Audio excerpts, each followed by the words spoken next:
नमस्कार, अपना भारत न्यूज 9 में आप सभी का स्वागत है। देश दुनिया की ताजा खबरों के लिए चैनल को सब्सक्राइब करें ताकि कोई भी न्यूज आप तक आसानी से पहुंचे। तो चलते हैं आज की विशेष खबर की ओर। प्रदीप मिश्रा बोले, प्रमाण चाहिए तो कुबेश्वर धाम आ जाएं। राधा रानी पर प्रवचन को लेकर विवाद। संत प्रेमानंद ने कहा था, तुम नर्क में जाओगे। राधा रानी प्रसंग पर कथावाचक पंडित प्रदीप मिश्रा के प्रवचन पर विवाद छिड़ गया है। यूपी के ब्रज क्षेत्र में उनके खिलाफ प्रदर्शन हो रहे हैं। मथुरा को पुलिस को शिकायत भी की गई है। संत प्रेमानंद महाराज ने तो ये कह दिया कि पंडित प्रदीप मिश्रा नर्क में जाएंगे। उन्होंने कहा 4 श्लोक क्या पढ़ लिए, प्रवक्ता बन गए। इधर पंडित प्रदीप मिश्रा ने कहा कि राधा रानी प्रसंग पर उन्होंने जो भी कहा वो शास्त्रों के अनुसार ही कहा। उन्होंने जवाब दिया कि जिस महाराज को प्रमाण चाहिए वो कुबेश्वर धाम आ जाएं। राधा रानी की आड़ में उन्हें बदनाम करने की कोशिश हो रही है। पंडित मिश्रा ने खंडवा के ओंकारेश्वर में कथा के दौरान ये कहा।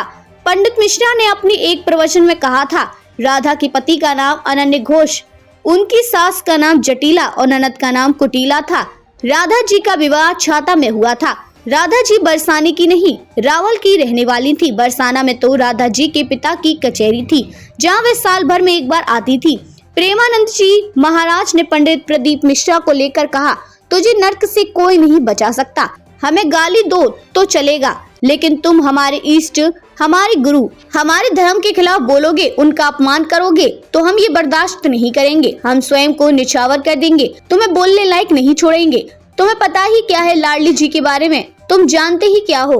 अगर तुम किसी संत के चरण रज का पान करके बात करते हो तो तुम्हारे मुख से कभी ऐसी वाणी नहीं निकलती। जैसा वेद कहते हैं, राधा और श्री कृष्ण अलग नहीं है। तुझे तो शर्म आनी चाहिए। जिसके यश का गान करके जीता है, जिसका यश खाता है, जिसका यश गाकर तुझे नमस्कार और प्रणाम मिलता है, उसकी मर्यादों को तू नहीं जानता।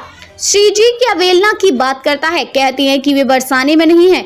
अभी सामना पड़ा नहीं संतों से, 4 लोगों को घेर कर उनसे पैर पुजवाता है तो समझ लिया कि तू बड़ा भक्ताचार्य है। रही बात श्री जी बरसाने की है या नहीं, तो तुमने कितने ग्रंथों का अध्ययन किया है। 4 श्लोक पढ़ के लिए भागवत प्रवक्ता बन गए। तुम नर्क में जाओगे। वृंदावन की भूमि से गरज कर ये कह रहा हूँ। ओंकारेश्वर की कथा में पंडित प्रदीप मिश्रा ने कहा, इसका प्रमाण हम पहले दे चुके हैं। खबरों में अब तक के लिए बस इतना ही। फिर होगी आपसे मुलाकात ऐसी किसी बड़ी और खास खबर के साथ। तब तक के लिए नमस्कार और देखते रहिए अपना भारत न्यूज 9।